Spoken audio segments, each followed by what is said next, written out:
Welcome to the deep dive. Today we're digging into the surprisingly resourceful world of micro horticulture. Right. We're pulling some really practical insights from a pretty specific source, Notes on Gardening, part 716. A very specific source. And our mission here is to basically extract the wisdom from this one single brilliant moment of repurposing. So get ready, because you might not look at your kitchen the same way again after this. And we are setting the scene not in a garden center or a greenhouse, but in a home goods aisle. Okay.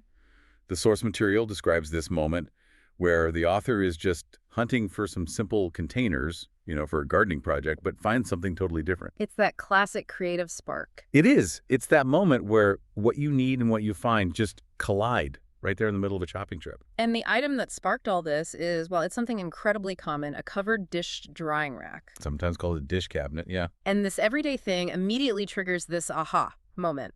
The idea is to turn it into a high-functioning seed germination station. It sounds kind of ingenious on the surface. It does, but the big question is, does the design actually hold up? I mean, does it meet the biological needs of a seedling? Well, on paper, it absolutely does. The genius of it is really in recognizing the inherent physical properties of the rack's design. Specifically the cover, I'm Yeah, guessing. exactly, the transparent cover. Most successful seeds starting, it really needs two things you can't negotiate on. Light and high, stable humidity. And the rack solves both. It solves both problems at the same time. Okay, so let's unpack the mechanics of that, because on the surface, it's for holding clean plates, not for growing things. What specific traits make it a candidate? It really just comes down to material science and having an enclosure. Right. First, the transparency. That makes sure there's enough light, basically acting like a little greenhouse dome.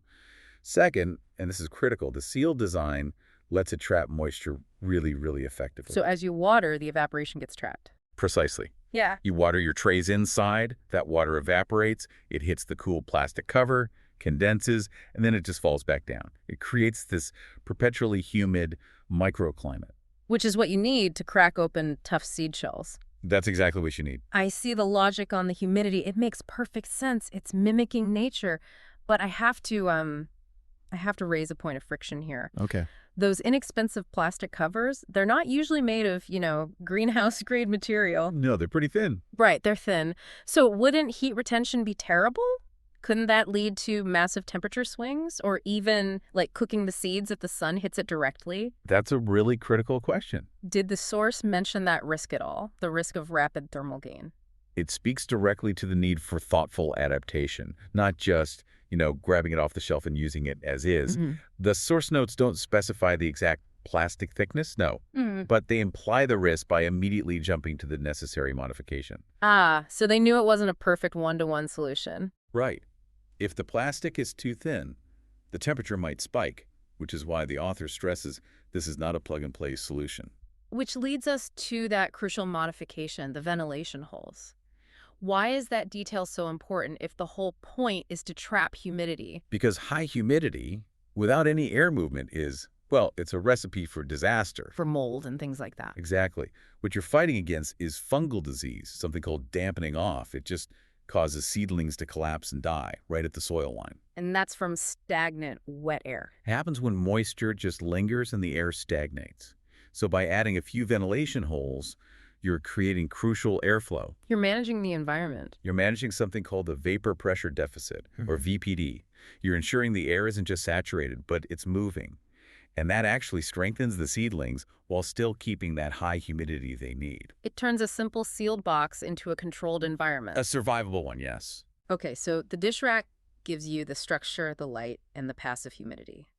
But it's the human intervention drilling the holes that makes it a precision tool. It counteracts the flaws of the thin material. And the stagnant air. It is a compelling argument for a clever, cheap hack. Very compelling. Especially when you think about what purpose-built germination stations cost with the heated mats and domes. It can get expensive fast. This repurposed rack gives you the structure for almost nothing if you already have one, or pretty cheap if you buy a simple version. Well, and this is where the story takes a sharp turn, because this is where it gets really interesting. Right. The gap between this brilliant idea and actually doing it. What stopped the gardener from just buying a new rack and starting their seeds? The cold, hard reality of a budget. Ah. Despite finding the perfect item, the actual price point of the specific one the author saw was prohibitive. And it really highlights how even the cleverest ideas still have to meet the constraint of cost. Especially for a hobby. Especially for hobby, yes. So lay out the numbers for us. Let's make sure our listeners really understand how big this financial hurdle was. The author gave the exact figures. The price of the unit they spotted was around 300 Malaysian ringgit or more. So MYR 300 plus one. And for context, what was their budget? Their estimated budget for, you know, a new little gardening accessory like this was only MYR 80 plus win. Wow. Okay, that is a staggering difference. It's huge. We're talking about the repurpose tool costing nearly 4 times the budget. What does that do to the psychology of the hack? It basically negates the whole spirit of the hack itself. Right, because a hack is supposed to be cheap. It's rooted in affordability and resourcefulness, finding a solution that's cheaper than the commercial one. So when the item you want to repurpose costs as much as a specialized piece of equipment, It stops being a clever shortcut. it becomes an expensive investment. And it's a highly specific one, too. It turns a resourceful idea into a major financial commitment, which completely defeats the point of avoiding the expensive pre-built kit in the first place. Exactly.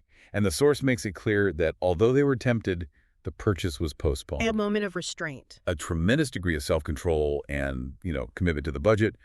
The author notes that they're actively keeping their eyes open for an alternative. Something that fits the design criteria, but not the price tag. Right. Something with a transparent cover and enclosed space, but closer to that 80 ringgit mark. So the goal moving forward has shifted. It's not about immediate action anymore. It's about strategic sourcing. Yes. They're prioritizing the function over the specific product name. They want to find something similar at a more affordable price point so they can definitely purchase one to test this.